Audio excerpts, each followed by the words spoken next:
கோபி வீட்டை விட்டு போனதுனால ரொம்பவே வருத்தத்துல இருக்கிற ஈஸ்வரியுமே மறுபடியுமே கோபியை பார்க்கணும் அப்படின்னு சொல்லி யோசிக்கிறாங்க. அதனால இங்க பாக்கியாட்ட எப்படியாவது கோபி இங்க வர வைக்கணும், அவனை நான் இங்க வர வச்சு நான் பார்க்கணும் அப்படின்னு சொல்லி சொல்றாங்க. ஆனா இதை கேட்டுட்டு இருக்க பாக்கியாவும், இங்க பாருங்க, நீங்க கோபியை போய் பார்க்கணும் அப்படின்னா நீங்க அங்க போய் பாருங்க, இந்த மாதிரி சம்மந்தம் இல்லாம நம்ம வீட்டுக்கு மறுபடியும் கோபியை கூப்பிடுற வேலை வச்சுக்காதீங்க.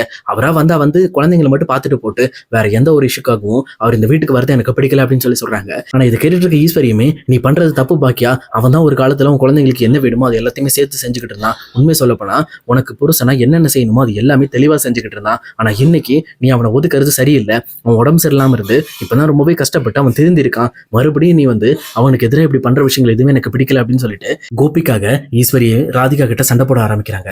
அதே நேரத்துல இவங்க பிரச்சனை ஒரு பக்கம் நடந்துட்டு இருக்கும்போது கரெக்டா இங்க பாக்கியாவோட வீட்டுக்கு போலீஸுமே வராங்க.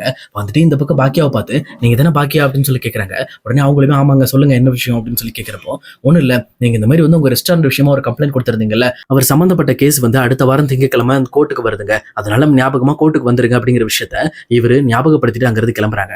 இது கேட்ட ஈஸ்வரிக்கு இன்னுமே கோபம் வர ஆரம்பிக்குது. இங்க பாரு, இப்ப கூட அவன் நம்ம வீட்டுல இருந்தா சகஜமா பண்ணா, நம்ம செலியனுக்கு தேவையான வேலையெல்லாம் வாங்கி கொடுத்துருக்கான். இந்த மாதிரி என்னென்னமோ எல்லா விஷயத்தையும் அவன் நமக்காக பண்ணியிருக்கான். ஆனா நீ என்னன்னா மறுபடியும் அவனை கஷ்டப்படுத்தணுன்ற நோக்கத்துல அவனை இப்படி இன்னுமே அந்த கேஸை வாபஸ் வாங்காம அவனை ரொம்பவே டார்ச்சர் பண்ணிக்கிட்டு இருக்க அப்படின்னு சொல்லி சொல்றாங்க.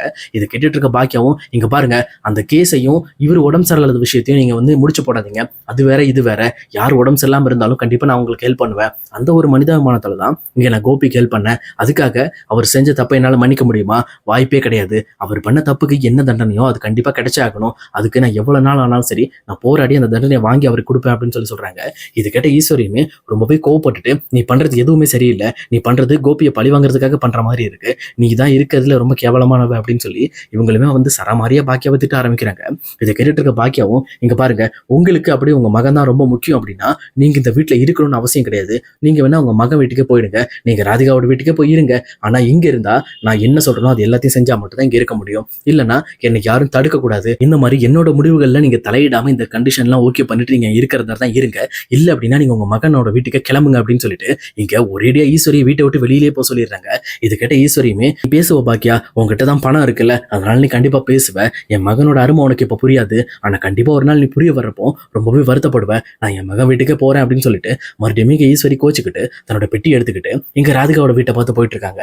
அதே நேரத்துல ராதிகாவோட வீட்டுக்குள்ள இங்க கோபியுமே, பரவாயில்ல, நான் பாக்கியாவை ரொம்பவே தப்பா நினைச்சிட்டேன், உண்மையுமே அவளுக்கு ஒரு நல்ல மனசு இருக்கு, நான் என்னதான் தப்பு பண்ணாலும் அந்த விஷயங்கள் எல்லாத்தையுமே மறந்துட்டு எனக்காக அவ நிறைய விஷயம் பண்ணியிருக்கா. அது மட்டும் இல்லாம அவ வீட்டுல அவளை பிடிச்ச மாதிரி இருந்தப்பதான் எனக்கு தெரிஞ்சது அவ அந்த குழந்தைங்களை எந்த அளவுக்கு ஆர்வமா பாத்துக்கிறா. அது மட்டும் இல்லாம அங்க செலியன், எழில், இனியா அவங்களுக்கு எல்லாம் என்னென்ன தேவை அப்படிங்கறத அவங்களை கேட்காமலே புரிஞ்சுக்கிட்டு அதுக்கு நான் எல்லா விஷயத்தையும் அவ பூர்த்தி பண்றா அப்படின்னு சொல்லிட்டு இங்க பாக்கியாவோட பெருமையை அளந்து தள்ளிக்கிட்டு இருக்காங்க ராதிகாட்ட. ஆனா இதெல்லாம் கேட்டுட்டு இருக்க ராதிகாக்கு பாக்கியா மேல கோபம்லாம் வரல. பட் ஆனா இவர் பேசுறதெல்லாம் வச்சு பார்த்தா கண்டிப்பா பாக்கியாவை அவர் இனிமே விரும்ப ஆரம்பிக்கிறாரு அப்படிங்கிற விஷயத்த அவங்க புரிஞ்சுக்கிறாங்க. உடனே இவங்களுமே எதுவுமே பேசாம சைலண்டா கோபி பேசுறத மட்டும் கேட்டுட்டு இருக்காங்க. கரெக்டா அப்ப கோபியோட வீட்டுல காலிங் பெல்லும் அடிக்குது. அப்ப ராதிகாவுமே அந்த கேட்டை போய் திறக்கிறாங்க. திறந்ததுக்கு அப்புறம் தான் தெரிய வருது ஈஸ்வரியுமே பெட்டியோட இருக்காங்க. இதை பார்த்துட்டு இங்க ராதிகா எதுவுமே பேசாம இருக்காங்க. அப்ப கரெக்டா அங்க வந்த கமலாவும், நீ எதுக்கு இங்க வந்த, உன்னை இந்த வீட்டுக்குள்ள விடுறதுக்குலாம் எங்களுக்குலாம் மனசே கிடையாது, நீ என்னைக்கு இந்த வீட்டுக்குள்ள வந்தியோ அன்னைக்கே என் பொண்ணோட வாழ்க்கை கெட்டு போச்சு, அதுக்கப்புறம் இந்த வீட்டை விட்டு வெளியில போனதுக்கு அப்புறம் தான் எல்லாமே நல்லா இருந்துச்சு, இப்ப மறுபடியும் நீ எதுக்காக இங்க வந்திருக்க அப்படின்னு சொல்லி கேட்கறாங்க. இப்போ உடனே ஈஸ்வரியுமே, இங்க பாருங்க, நான் ஒன்னும் உங்க வீட்டுல தங்கணும் இருக்கணுங்கிறது எனக்கு ஆசை கிடையாது, என் பையன் எங்க இருக்கானோ அங்க நான் இருக்கணுங்கிறத என்னோட எண்ணம், என் பையனை முதல்ல கூப்பிடுங்க அப்படின்னு சொல்லி சொல்றாங்க. அப்ப இந்த பக்கம் கமலாவும் இருந்துக்கிட்டு, என் மாப்பிளையை கூப்பிடுறதுக்கு நீ யாரு, என் மாப்பிளைய வீட்டை விட்டு துரத்தினால தானே நீ, என் மாப்பிளைக்கு எதிர எவ்வளவு விஷயங்கள் நீ பண்ணிருக்க, இப்ப ஏதோ ஒரு உடம்பு சரியில்லை அப்படிங்கிறதுனால நீயும் அந்த பாக்கியாவும் சேர்ந்துட்டு அவருக்கு தேவையான மாதிரி எல்லாம் ஹெல்ப் பண்ற மாதிரி பண்ணி மறுபடியும் என் மாப்பிளைய உங்க பக்கம் இழுக்க பாக்குறீங்களா, அது நடக்கவே நடக்காது, என் மாப்பிள்ளை கண்டிப்பா இந்த வீட்டை விட்டு வெளியில வரமாட்டாரு அப்படின்னு சொல்லிட்டு இவங்களுமே ரொம்ப கோபமோட பேசிட்டு இருக்காங்க. அதே நேரத்துல கோபியுமே வெளியில ஏதோ ஒரு சலசலப்பு சவுண்டை கேட்டு அவருமே வெளியில வராரு. வந்த உடனே வாசல்ல கரெக்டா இங்க ஈஸ்வரியுமே பெட்டியோட நிக்கிறத பார்த்துட்டு, என்னம்மா எதுக்காக இங்க வந்திருக்கீங்க அப்படின்னு சொல்லி கேட்கறாங்க. ஈஸ்வரியும் உடனே, நான் ஒன்ன பாக்குறதுக்காக தான் வந்திருக்கேன், உன் கூட தான் நான் இருப்பேன், நீ எங்க இருக்கோ அங்கதான் நான் இருப்பேன் அப்படின்னு சொல்லிட்டு அடம்பிடிக்க ஆரம்பிக்கிறாங்க. இதை பார்த்தோன்னே இங்க கோபியுமே வேற வழி இல்லாம ராதிகாவை பார்த்து, இங்க பாரு ராதிகா, எங்க அம்மாவை தயவு செஞ்சு கொஞ்சம் உள்ள விடுங்க, அவங்க கொஞ்ச நாள் இங்க இருக்கட்டும் அப்படிங்கிற மாதிரி மறுபடியும் இங்க ராதிகா கிட்ட கேட்கிறாரு. அப்ப ராதிகாவுமே, இப்போதைக்கு கோபி நம்மளை விட்டு போகாம இருக்கணும், அப்படி இல்லைன்னா கோபி இந்த வீட்டை விட்டு போயிட்டாரு அப்படின்னா நம்மளோட வாழ்க்கையும் நம்ம பொண்ணோட வாழ்க்கையும் தொங்கல்ல போயிடும் அப்படிங்கிறதுனாலதான் அவங்களுமே கோபி பேசுறத வேற வழியே இல்லாம இங்க அவங்க அம்மாவை கண்ட்ரோல் பண்ணிட்டு இங்க மறுபடியும் ஈஸ்வரியை வீட்டுக்குள்ள விடுறாங்க.